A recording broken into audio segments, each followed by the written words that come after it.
오늘 본문 23절을 보면 이제껏 그 요한복음에서 자주 표현해 왔던 내용과는 반대되는 표현이 드디어 등장을 합니다. 23절을 잠깐 보겠습니다. 예수께서 대답하여 이르시되 인자가 영광을 얻을 때가 왔도다. 주님이 스스로 자기 때에 대해서 이제껏 요한복음에서는 여러 번 표현했던 뉘앙스가 뭐냐, 아직은 때가 아니다, 그런 거였죠. 그런 느낌이 쭉 있었지 않습니까? 목사님, 전 잘 모르겠네요. 언제 주님이 그런 표현을 요한복음에서 많이 하셨나요? 라고 반문을 하시면 이제 곤란한 겁니다.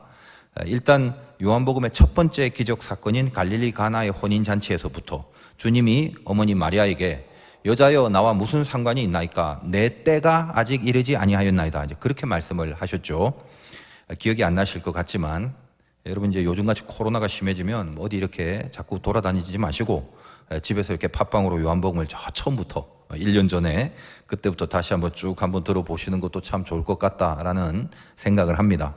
하여간 그 초창기 처음 가나에서 언급한 바로 그때를 시작으로 하여 주님의 때가 아직 아니다라는 식의 표현이 요한복음에 계속적으로 종종 등장해 왔습니다.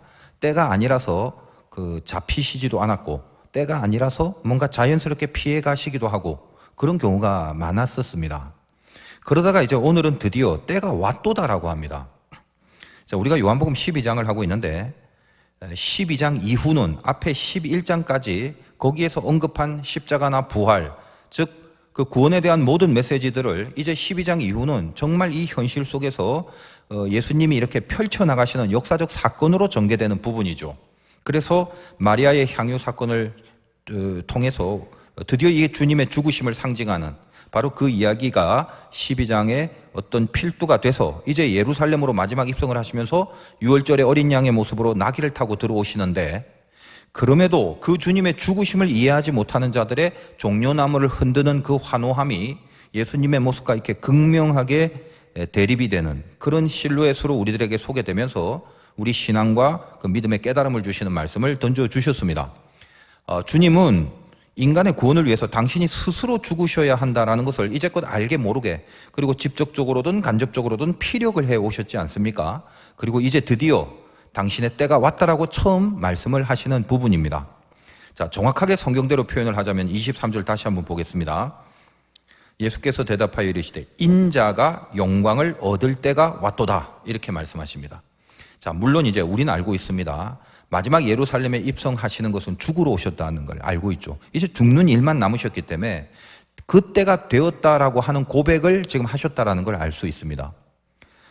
그러니까 죽음의 때가 왔다라는 그게 이제 사실이라면 여기 영광을 얻을 때가 왔다라고 표현을 하시는 것은 다른 말로 하면 이제 죽을 때가 왔다라는 그런 표현이 되는 것이죠. 그렇다면 결론적으로 영광이란 말은 결국 죽음을 말하는 것임을 알게 됩니다. 맞죠? 오늘 다시 한번 인자가 영광을 얻을 때가 왔다라는 말은 마지막 예루살렘 입성을 통해서 십자가에 달려 죽으실 때가 왔다라는 것과 같은 것. 이게 같기 때문에 영광과 죽음이라는 거, 이것은 다른 말이 아니고 동일한 말입니다. 나중에 딴 말 하지 마시고 이거 잘 기억해 두세요. 영광의 때다라고 말씀하시는 것은 이제 죽어야 할 죽음의 때다. 지금 이 부분에 이제 분명히 동의를 하시고 기억을 하고 계셔야 됩니다.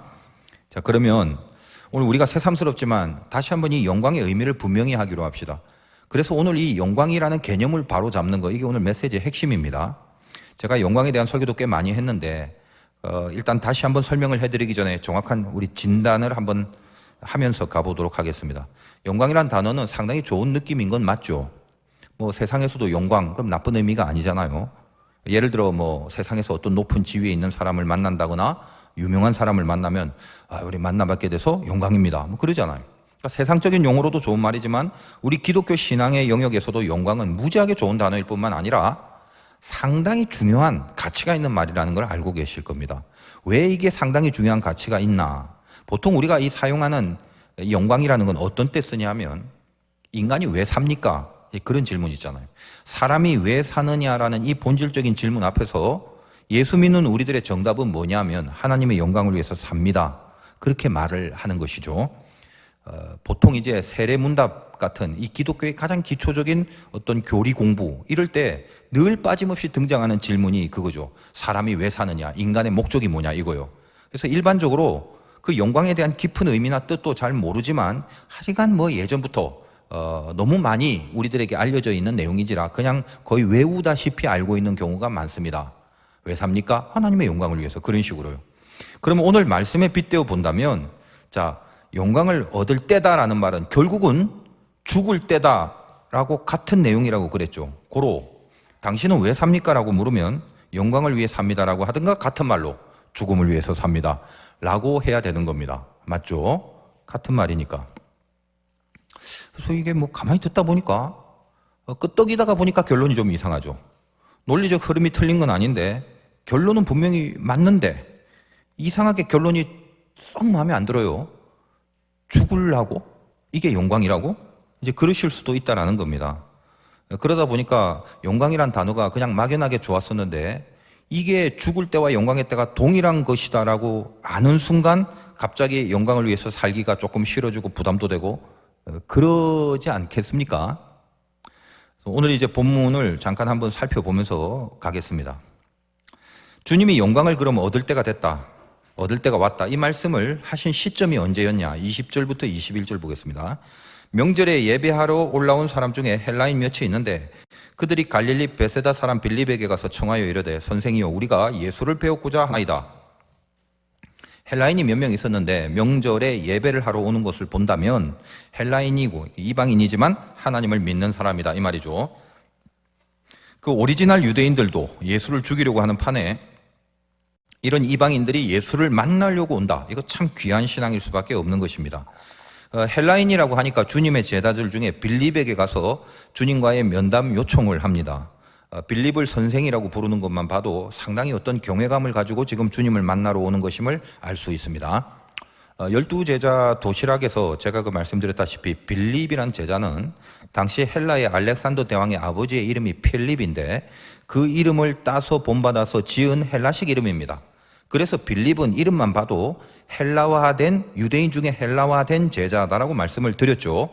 그러다 보니까 헬라어를 사용하는 제자들 중에 이 빌립이 이 헬라인들과의 소통이 가능한 겁니다. 그리고 나서 이 빌립은 중개인의 영성, 브로커의 영성이 있는 이 안드레라는 제자를 통해서 이 헬라인들을 주님께 이끌어 가게 됩니다. 12제자 도시락을 면밀하게 들었던 사람들은 이 부분을 제가 다룬 적이 있기 때문에 요한복음을 이해하는 데 많은 도움이 될 수 있었으리라 그렇게 생각을 합니다. 그냥 제가 이제 그렇게 생각만 일단 하겠습니다. 많은 도움이 됐겠구나 하면서. 자, 그럼 한번 22절 다시 한번 볼게요. 빌립이 안드레에게 가서 말하고 안드레와 빌립이 예수께 가서 여쭈니라고 합니다. 자, 지금 예수님이 영광의 때가 왔다라는 말이 왜 나왔는가를 제가 유도하기 위해서 면밀하게 지금 흐름을 따라가는 거예요. 여쭈니, 뭘 여쭈었단 말이겠습니까? 이런 거죠. 주님, 지금 헬라인들이 이렇게 와서 주님을 만난다고 하네요. 주님을 만나러 왔습니다. 어떻게 할까요? 뭐 그랬겠죠. 자, 그러면 예수님이 상식적으로 그래? 들라 하라. 아니면 나 지금 저기 뭐 이방인 만날 시간 없어. 뭐 나중에 오라고 해. 밥 먹고 오라고 해. 등등. 그런 식으로 답을 해야 되는데 바로 여기서 뭐라고 하시냐면 23절. 대답하여 이르시되 인자가 영광을 얻을 때가 왔도다. 그 말이 여기서 나오는 것입니다. 자, 정리하면 이거예요. 이방인들이 찾아오니까 영광을 얻을 때가 왔다는 겁니다. 자, 여러분 전에 그 양 울타리 설교를 할 때 기억을 하시는지 모르겠는데 그 앞에 한 2장 넘기시면 요한복음 10장 16절이 있습니다. 잠깐 보겠습니다. 요한복음 10장 16절에 또 이 우리에 들지 아니한 다른 양들이 내게 있어 내가 인도하여야 할 터이니 그들도 내 음성을 듣고 한 무리가 되어 한 목자에게 있으리라. 그렇게 돼 있죠. 그러니까 여기 지금 오늘 주님을 찾아온 헬라인들 같은 사람이 다른 양들을 말하는데 근데 그 다른 양들도 구원을 시킨다라는 말을 하신 거죠. 이 부분이. 자, 그리고 그렇다면 그 구원을 위해서 뭐 유대인뿐만 아니라 그 헬라인이나 이방인 같은 다른 양들을 구원하기 위하여 어떻게 하느냐 하면 다시 오늘 요한복음 12장 저 뒷부분 32절에 이렇게 되어 있습니다. 내가 땅에서 들리면 모든 사람을 내게로 이끌겠노라 하시니 인자가 들려야 한다는 겁니다. 그래야 그 다른 양들도 모두 다 구원을 한다는 거예요. 다시 말하면 인자가 들린다는 건 십자가에 달려 죽으시는 거죠. 그래야 모든 사람을 이끈다라는 말씀을 하시는 겁니다. 자, 모든 사람이 뭐죠? 찾아온 헬라인들과 같은 이방인 포함한 모두를 말하는 겁니다. 제가 이제 조금 고민하다가 요한복음은 깊이 있게 자세하게 전하겠다라고 말씀을 제가 드렸죠. 그러다 보니까 여러분들이 별로 궁금해하지 않는 부분을 제가 어떻게든 궁금하게 만들어 놓고 이제 거기에 대해서 답을 주는 기법을 많이 사용하고 있습니다. 지금 그걸 잠깐 해볼게요. 그래서 여러분 집중하시려면 이렇게 졸 틈이 별로 없으실 것 같은데 한번 생각해 보세요. 주님이 영광을 얻을 때가 왔다 이렇게 얘기를 했어요. 처음으로 이제껏 그런 내용, 이제껏 때가 아니다라고 했는데 그것과는 전혀 다른 내용으로 자기의 때가 아직 안 왔다가 아니라 이제 왔다라고 표현하신 것과 헬라인이 예수를 만나러 왔기 때문에 그것이 원인이 돼서 바로 그런 고백을 하고 있다라는 거. 그렇다면 헬라인들이 찾아왔다는 그것이 왜 원인이 되는 거냐 이 말이에요. 헬라인들이 주님을 만나러 온 거하고 주님이 드디어 당신의 때가 왔다라는 말이 무슨 관계가 있다는 말이냐 이거죠. 어때요? 여러분 질문을 만들어 보니까 글쎄 좀 어렵죠. 그러나 또 제가 답을 말씀드리는데 또 답을 들으시면 또 별거 아닙니다. 늘 이제 이런 게 좀 이상하죠.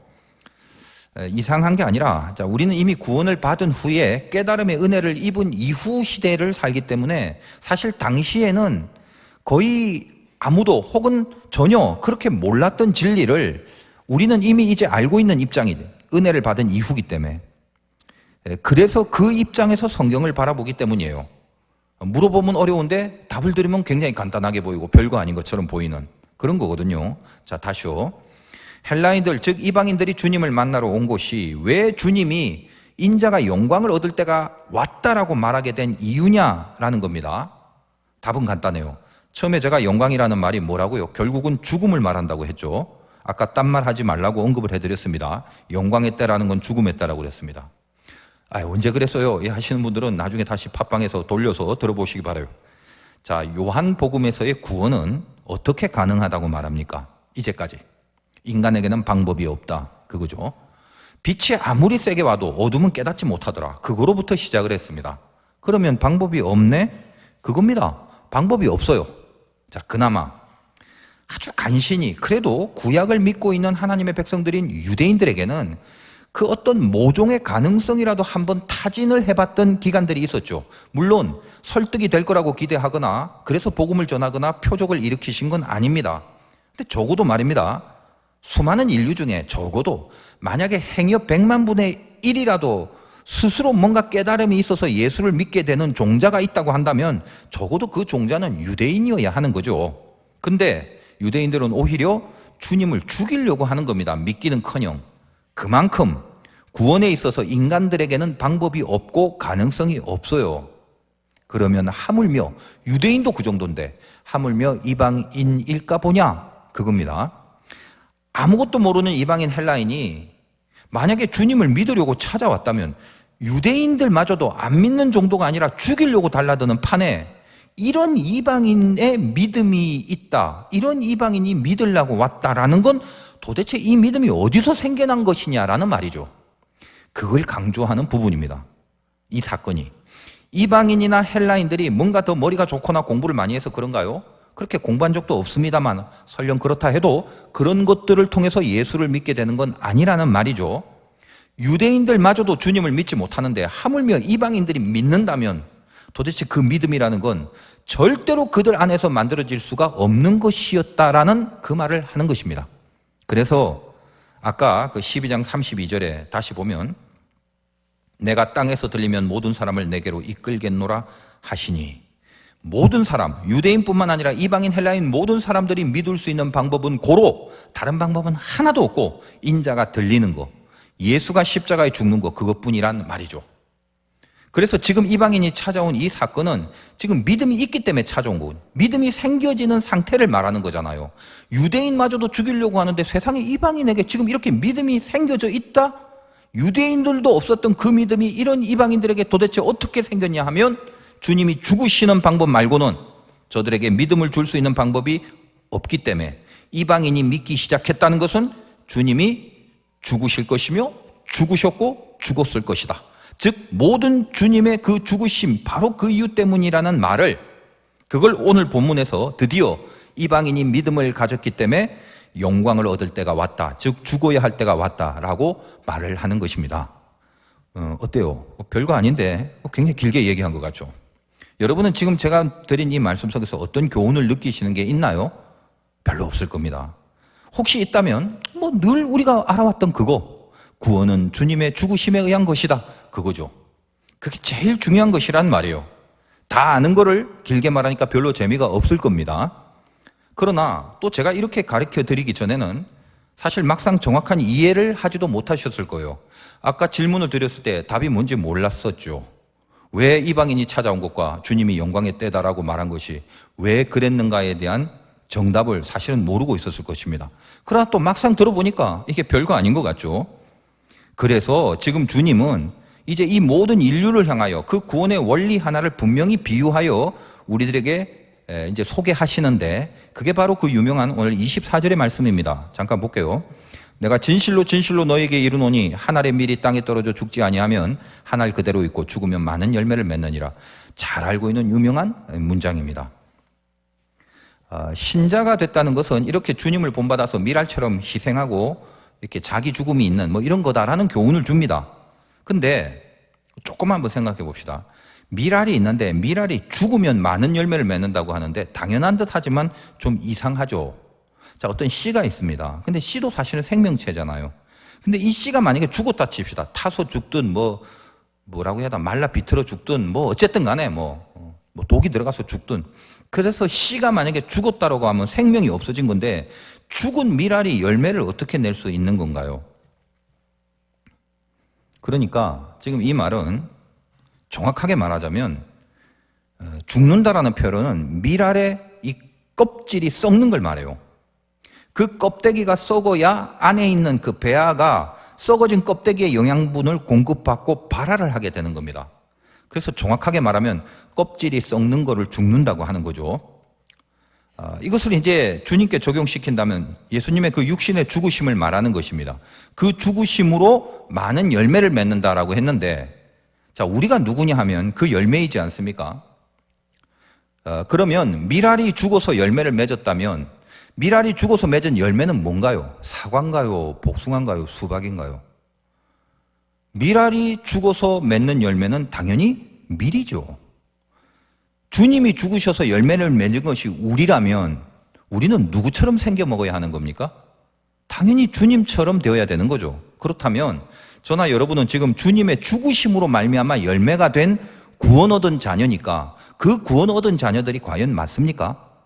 밀알이 밀을 열매 맺듯이 주님이 주님의 자녀들을 열매로 맺는 거 맞냐 이 말이에요. 다시 말하면 우리가 주님을 닮아 있습니까? 라는 것을 생각해 보자는 거죠. 그렇다면 그게 맞다면 오늘 25절과 26절이 적용될 수 있을 것입니다. 보겠습니다. 25절, 자기의 생명을 사랑하는 자는 잃어버릴 것이요 이 세상에서 자기의 생명을 미워하는 자는 영생하도록 보존하리라. 사람이 나를 섬기려면 나를 따르라.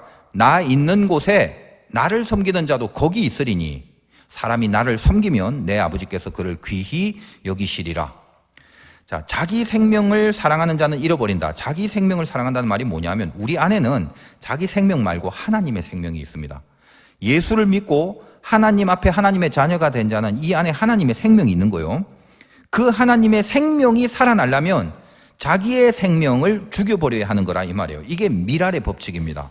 다시 말하여 내 껍데기, 내 썩어질 자아를 사랑하면 거긴 영생함이 없다는 말입니다. 우리가 주님을 섬긴다면 오늘 말씀처럼 주님을 따라가야 하는 거죠. 나 있는 곳에 나를 섬기는 자도 거기 있으리니 아버지께서 귀히 여기신답니다. 주님을 따라가면 그곳에 주님이 있고 주님이 있는 그곳에 있는 자는 하나님이 주님을 그렇게 여기듯이 주님 옆에 있는 자들을 위해서 하나님이 그들을 귀히 여기신다는 것입니다. 자, 다 했어요. 오늘 여기까지 말씀을 이제 거꾸로 역순으로 다시 정리 한번 하고 마치겠습니다. 우리는 하나님이 귀히 여기시는 존재가 된다. 그럼 얼마나 좋겠습니까? 오늘 본문이 26절까지인데 마지막에 다시요. 내 아버지께서 그를 귀히 여기시리라. 자, 우리 여기서부터 다시 출발합시다. 하나님이 귀히 여기시는 존재가 된다. 얼마나 좋겠습니까? 이것은 실은 믿음의 궁극적 목표가 아니겠습니까? 나는 하나님이 귀하게 여기는 사람 되기 싫은데 그럼 여러분 여기 앉아있을 이유가 없는 거죠. 그런 사람에게는 할 말이 없습니다. 그러면 어떻게 해야 하나님이 나를 귀히 여기신다고 합니까? 조금씩 거슬러 올라가면 주님 옆에 있으면 된다고 그랬죠. 그럼 주님 옆에 있으려면 뭐라고요? 주님을 따르면 된다라고 그러죠. 그러면 주님을 따른다는 게 뭐죠? 주님처럼 자기의 생명을 미워하고 하나님의 생명을 사랑하는 사람이 되라고 합니다. 자기의 생명이 아니라 하나님의 생명을 중히 여기는 자들은 밀알처럼 껍데기가 썩어지고 나서야 비로소 그 안에 하나님의 생명인 영적인 생명이 발아하여 열매를 낳는다고 하시는 거예요. 바로 그렇게 주님도 그렇게 하셨듯이 나의 육적인 껍데기, 썩어져 버릴 것들을 미워하고 버려버리려는 바로 그 썩어짐, 그게 내가 죽는다는 말이고 그게 내가 죽을 때고 그 죽을 때가 오늘 주님 뭐라고 하냐면 영광을 얻을 때라고 하셨던 것입니다. 그럼 총정리, 여러분은 왜 사냐라고 묻는다면, 그리고 기독교인이 맞다면 하나님의 영광을 위해서 산다고 이제까지 말씀을 하신 거 그거 아시죠? 그 말씀을 해야 되는 거죠. 그러면 인생의 모든 순간들이 영광을 얻을 때가 되는 걸 참으로 바라고 계신 거 맞죠? 그러면 그 영광을 얻을 때가 결국은 뭐죠? 죽을 때였다는 것과 같으니까 여러분에게 영광이라는 건 결국 자기의 썩어질 것들을 죽이는 것, 그것이 영광을 얻게 되는 법이더라는 말입니다. 알고 계셨나요 혹시? 이거 잘 알고 있었는데 왜 하필 새삼스럽게 또 그런 얘기를 하십니까? 라고 혹시 되물으시지는 않으십니까? 진짜 그렇게 알고 있었습니까? 영광이 그건지? 우리들의 영광은 세상에서 말하는 그 영광하고 차원이 다릅니다. 제발 착각하지 마시고 성경에서 말하는 것과 반대로 생각하거나 성경에서는 전혀 언급도 안 된 개념으로서의 영광을 운운하지 마시란 말이에요. 우리들 한국 기독교 역사 중에 너무도 잘못 배운 것들이 많습니다. 여러분, 목사님들 설교 때 예화를 들어도 제가 참 마음에 안 드는 게 뭐냐면 가만 보면 꼭 무슨 세계적인 재벌 이야기를 들어요. 그래서 그 재벌이 믿음이 좋아갖고 11조를 많이 하고 영광을 돌렸더라 그럽니다. 물론 영광이 될 수 있습니다. 그러나 모르긴 해도 그 재벌의 속마음과 속 상태는 하나님만 아시니까 우리는 모르겠죠. 그러나 모르긴 해도 만약 그 재벌이 자기 육신의 껍데기를 죽이지 않고도 돈만 잘 벌었다면, 11조만 많이 냈다면 그럴 수 있죠. 우리도 육신의 껍데기 계속 살려두고 육신의 껍데기는 하나도 안 버리면서 돈 많이 벌 수 있고 11조 많이 낼 수 있단 말이에요. 근데 그것으로 영광이라고 하면 안 된다는 말이에요. 여러분, 운동선수나 연예인들 가만 보면 무슨 골을 넣거나 상을 받는 자리에서 하나님께 영광을 돌린다는 고백을 많이 합니다. 볼 때마다 참 아름답습니다. 물론 아름답습니다. 그러나 만약에 그들의 진짜 삶이 자기 껍데기를 죽이지 않고 자기 생명을 하나님의 생명보다 더 중요하게 여기고 살아가면서도 그런 성과를 낸 것 그 자체만 가지고 영광을 운운한다면 그건 하나님이 받으실 영광이 될 수 없는 겁니다.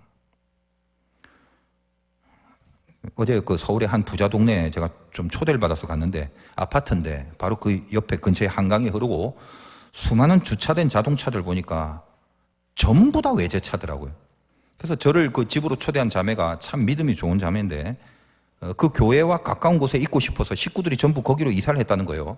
그 웬만하면 좀 교회하고 좀 멀어지고 싶어 하는 사람도 있을 건데 제가 이렇게 그 자매의 말 들어보니까 참 부럽고 존경스러웠어요.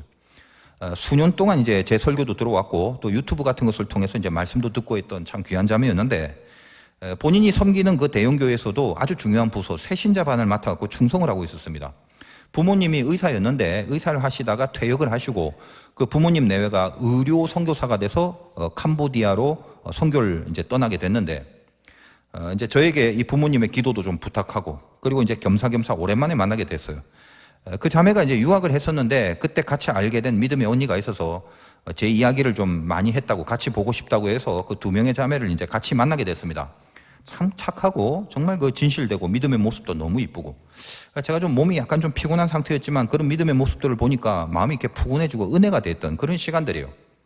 이 자매들이 이제 나이가 좀 있지만 아직은 미혼들이라서 제가 이제 결혼에 대한 영적인 지침도 말해주고 뭐 이런저런 이야기들 하다 보니까 이렇게 주고받는 대화 속에 참 똑똑하다는 생각이 들어요. 그래서 어디 학교를 다녔냐라고 하니까 한 명은 옥스포드에서 석사를 했고 또 다른 한 명은 스탠포드에서 석사를 한 뒤에 옥스포드에서 박사를 했다라고 합니다.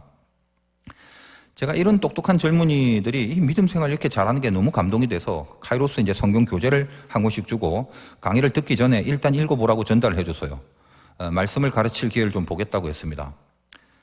혹시 여러분들은 옥스포드나 스탠포드가 무슨 자동차 이름인가 싶으신 분들도 있을지 모르겠지만 영국과 미국에서 최고의 대학들이죠. 천재들만 간다는 학교 아니겠습니까? 이제부터 한번 생각해 보시기 바라요. 제가 뭘 말씀드리려고 하는지를 잘 파악을 해 주시기 바랍니다. 여러분들에게서 지금 영광이라는 개념 잡아드리는 거예요. 상위 1%들, 전 세계에서 상위 1%들만 갈 수 있다는 그 학교를 나온 사람과 평범한 학교조차도 나오지 못한 사람들 중에 믿음의 정도가 동일하다면 누가 더 영광이 된다고 생각을 하십니까? 당연히 여러분 속에서 당연히 이거요 하고 있죠. 지금 여러분들 생각한 그것이 명백하게 틀린 거라는 걸 말해주고 싶어서 제가 지금 이 자매들의 이야기를 꺼낸 겁니다. 여러분들은 같은 값이면 좋은 학교 나오고 같은 값이면 돈도 많고 같은 값이면 권세도 있고 그런 것들을 영광과 연결시켜버리는 너무도 이상하고 틀린 사고의 틀을 가지고 있는 겁니다. 성경은 그런 얘기를 영광이라고 한 적이 단 한 번도 없는데 말입니다.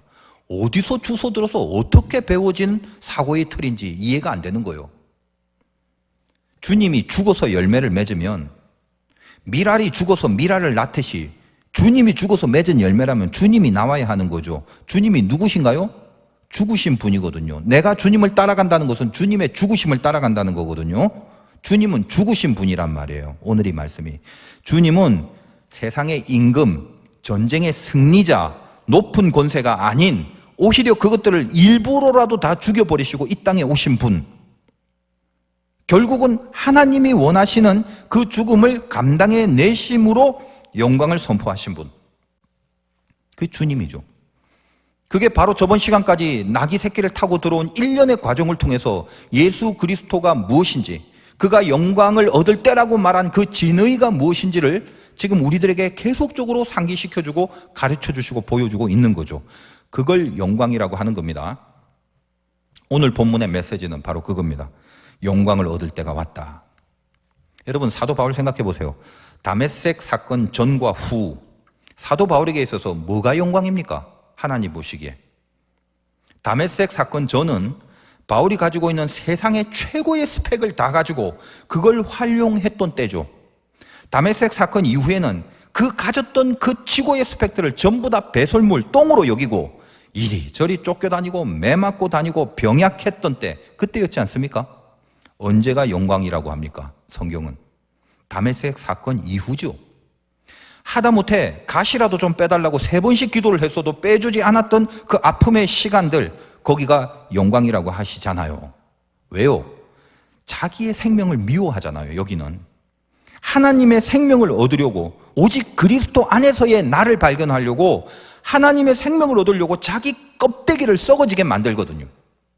그걸 영광이라고 하신단 말입니다. 우리는 그래요. 그냥 영광 하면서 정작 하나님께 영광이라는 그 겉으로의 말과는 달리 속에는 전부 다 자기 영광을 구하고 있는 거 아니었습니까? 영광이라는 헬라어를 독사라고 합니다. 독사. 의외로 이 단어의 의미는 생각 혹은 견해, 영어로 이제 opinion, 의견, 견해, 그런 뜻이에요. 원래 이제 히브리어에서 카보드라는 단어가 있었습니다. 이 카보드가 무겁다, 무게라는 뜻인데 히브리 말에서 카보드는 영광으로 그렇게 번역을 합니다. 다시 말하여 히브리어로 영광이 카보드예요. 원래 뜻이 무겁다는 뜻입니다. 자, 이 히브리어로 된 구약 성경을 헬라어로 이렇게 번역한 것이 그 유명한 셉투아진트 70인역이라고 하는데, 그 70인역으로 히브리어 구약을 헬라어로 번역할 때 이 카보드를 뭘로 번역을 할까 고민을 하다가 독사라는 헬라어로 번역을 했습니다. 요즘 어려운 설명입니다만, 이 도쿠사라는 원래 의미가 말씀드렸다시피 의견인데, 의견이라는 건 뭐냐면 일종의 그 사적인 견해를 말하는 거예요. 어떤 뉘앙스냐 하면, 예를 들어 큰 게 아닌데 내가 볼 때 내 의견은 큰 거다, 이렇게 하는 거잖아요. 빨간색이 아닌데 내가 볼 때 내 의견은 my opinion, 내 의견으로는 빨갛다, 이럴 때 쓰는 겁니다. 그런 식으로 뭔가 자기 렌즈를 끼고 쳐다보는 그런 의미가 이 독사, 영광이란 헬라어의 원래 의미입니다. 그래서 이중성이 있는 거죠. 어떤 거요? 나쁜 거를 좋게 볼 수도 있고 좋은 것을 나쁘게 볼 수도 있고 그런 겁니다. 그냥 다 각설하고. 그래서 이 영광이라는 것은 바로 이런 거예요. 겉으로 보여지는 것으로 판단해서는 안 된다는 깊은 의미가 있게 되는 겁니다. 이 독사라는 뜻을 이런 식으로 해석하는 사람은 저밖에 없으니까 여러분 알아서 이해를 하시기 바라고, 히브리어 카보드는 무게라고 했는데 그렇다면 이 영광이라는 게 왜 히브리어에서는 무게라고 되는 겁니까? 예전에 한번 설명을 드린 바 있는데, 영광이라고 할 때 그 영자가 영화로울 영자인데 그건 한자가 어떻게 생겼냐면 밑에 나무 목자가 있고 그 위에 뚜껑처럼 덮을 멱자가 있고 그 위에 불화자가 두 개가 있어요. 불이 활활 타는 겁니다. 나무를 밑에 두고 그 나무를 태우는 게 아니라 나무 위에 뚜껑을 덮어버리고 나무와는 상관없이 뚜껑 위에 불이 활활 타고 있다는 말이에요. 구약에서 모세가 하나님을 만났을 때 장면이죠. 가시나무 딸기에 나무가 불이 붙어 있는데 나무는 안 타고 불만 계속 붙어 있어요. 그겁니다. 영화로울 영자가 밑에 나무가 있는데 뚜껑은 덮고 그 위에 불이 있는 것 같은 거예요. 이상하죠? 왜 나무는 하나도 안 타고 불만 붙어 있는 겁니까? 지팡이와 같이 건들면 톡 하고 부러질 것 같이 늙어버린 그 늙은 모세에게 하나님이 붙어 있어서 모세라는 인간과 인물을 재료로 태우는 게 아니라 하나님이 홀로 같이 있어 주시는 그 불을 말합니다. 그게 영광할 때 영자요. 그러니까 하나님이 함께 있는데 하나님이 함께 있는 그 무게가 얼마나 무거운 거겠습니까? 그래서 무게라는 히브리어 카보드가 영광이란 뜻이 됩니다. 하나님과 함께 있는 거, 그게 영광이란 말이에요. 여러분 오늘 명확하게 아십시오. 영광, 영광, 영광 말만 하지 말고요. 뭐라고요? 영광은 하나님과 함께 있는 것. 영광이란 건 뭘 가지고 있느냐에 따라 영광이 정의되는 게 아니라 하나님이 함께 하느냐라는 겁니다. 그래서 겉으로 보여지는 걸로 판단하지 않는다. 뭘 갖고 있는가로 판단하지 않는다 해서 헬라어 독사라는 게 의견이란 뜻을 가지면서 동시에 영광이란 뜻으로 표현하고 설명되고 있다는 거예요. 우리끼리라도 개념을 좀 바꾸셔야 돼요. 세상에서 얻은 성과를 가지고 세상에서 추구하는 그런 것들을 가지고 영광과 연결시키지 마시길 바랍니다. 제발. 세상의 것들이 다 나쁜 거란 말이 아니에요. 여러분 돈이 많으시다면 그거 자체가 좋은 거지 뭐가 나쁜 거겠습니까? 그러나 그거 자체가 좋은 거긴 하지만 영광이 되는 건 아니죠. 좋은 것과 영광이 무조건 같을 수는 없습니다. 공부를 많이 했다면 좋은 거지 그게 뭐가 나쁜 거겠습니까? 그러나 그것 자체가 바로 영광으로 연결된 그 자체가 바로 영광은 아니라는 말이에요. 건강하면 좋은 거지만 그거 자체가 영광은 아니라는 말이죠. 근데 왜 우리는 자꾸 영광 영광 하면서 세상의 것과 동일한 차원에서 영광을 적용시키고 있는 겁니까? 제가 여러 번 말씀드렸지만 영광이라는 말을 예전에 제가 그 생각을 할 때 어릴 때 소풍을 가서 그 쓰레기 더미에 버려진 거울 조각이 태양 빛의 반사가 돼갖고 그 떼약볕에서도 눈부시게 빛났던 것을 본 적이 있다고 말씀드렸습니다. 그래서 나중에 예수를 믿고 영광이란 단어를 묵상하다가 문득 그 장면이 계속 생각이 나게 된 거예요. 그래서 그걸 제가 영광으로 여기게 됐다. 그 원리가 바로 영광이다라고 제가 그렇게 이해를 하게 됐다라고 말씀을 드렸죠. 쓰레기 같은 그 거울 조각이 뭘 가지고 있어서 무슨 재물이나 학벌이나 권세가 있어서 그렇게 빛난 게 아니죠. 영광은 반사체라고 했습니다. 단지 그 태양을 향해서 얼굴을 돌리고 있어야 그 태양으로부터 비추어진 빛을 반사하게 되는 거예요. 그래서 스스로 빛을 낼 수 있는 발광체가 아니라 반사체가 되는 거라고 말씀드렸습니다. 영광은 자기 발광이 아닙니다. 그러니까 발광하지 마세요. 반사되는 거예요. 주님 옆에서 자기의 생명과 자기 껍데기를 죽이는 거. 그곳으로 주님을 옆에 둘 수 있다고 하지 않습니까? 거기에 영광의 빛이 반사되어 나가는 것입니다. 없으면 없을수록 좋습니다. 정말입니다. 아프면 아플수록 좋습니다. 진짜입니다. 모르면 모를수록 좋습니다. 확실합니다. 적어도 영광을 노리신다면 혹시 인생 살다가 없을 때, 아플 때, 모를 때, 막연할 때 그때 분명해질 수 있는 게 영광입니다. 왜요? 하나님은 일의 성과를 통해서 영광을 받지 않으시기 때문에 그래요. 하나님은 하나죠. 주님처럼 죽을 수 있느냐? 그 죽음을 영광으로 보신다고 합니다. 그게 영광의 때고 그게 죽을 때죠. 제가 목회를 하다 보면 여러분도 그렇겠습니다만 이런 거 있잖아요. 사람이 다 똑같아. 제가 잘할 수 있는 그 무엇이 있는데 전혀 그것을 발휘하지 못하게 하실 때가 많습니다. 상황상 혹은 여건상 또 어떤 이유로든지 간에. 답답하고 짜증이 나고 화가 나기도 하고 그래요. 왜? 직성이 안 풀리기 때문에 그래요. 누구나 그렇습니다만 자기가 잘할 수 있는 그 어떤 조건이나 환경이 주어지길 기대합니다. 글쎄요. 어찌 보면 그렇게 되면 뭔가 잘할 수 있게 될 것 같긴 하죠. 돈이 많으면 많아서 할 수 있는, 잘할 수 있는 게 많고, 공부를 많이 해서 좋은 학교를 나오고 학벌이 좋으면 그것 때문에 그 지시로 뭔가 잘할 수 있는 게 많고, 그렇게 잘할 수 있는 게 많긴 할 겁니다, 아마. 그건 그런 차원에서 가치가 있고 그런 차원에서 좋은 거죠. 그런데 말씀드렸다시피 그렇게 잘하는 것과 하나님이 받으시는 그 영광, 이건 다른 겁니다. 여러분은 잘하려고 인생을 사는 게 아니라 예수를 믿는 순간부터는 영광을 위해 산다고 그랬잖아요. 그러시기로 했다면서요. 잘하는 건 그냥 잘하는 거고 영광이 되는 건 영광이어야만 합니다. 하나님이 받으시는 영광은 그게 뭐냐? 내가 최적이다라고 생각하는 필드에서 발현되는 적은 거의 없다는 것만 아시기 바라요. 늘 가장 힘든 아픔 속에 있습니다. 가장 안 될 것 같은 가장 열악한 그곳에 있습니다. 제 표현에 의하면 쓰레기 더미에 던져질 것 같았던 바로 그런 때입니다. 그런데 거기서 뭐라고요? 하나님이 타오르게 하는 거죠. 신나서? 기뻐서? 즐겁게? 아니요. 아프고 억울하고 확 눌러야 되는, 한 번이라도 핀트를 잘못 맞춰서 정신줄 놓아버리면 그대로 자폭하고 터져버릴 수밖에 없는 위기의 상황 속에서 끝까지 하나님의 임재의 누름을 지키고 견디고 있을 때 하나님은 그것을 영광이라 하십니다. 살다 보면 갑갑하고 막막하고 그냥 벗어나고 싶고 도망하고 싶은 경우가 있을 겁니다. 근데 거기가 바로 그곳이 영광을 얻을 때라는 거, 그걸 잊지 말아주세요. 거기는 내가 가진 것으로 승부할 수 없는 그런 필드이기 때문입니다. 버려지고 깨진 거울 조각처럼 그렇게 던져지고 같은 느낌이 드는데 거기서는 비로소 딱 하나 하나님만 바라볼 수 있는 심령이 바로 거기서 생겨지기 때문이에요.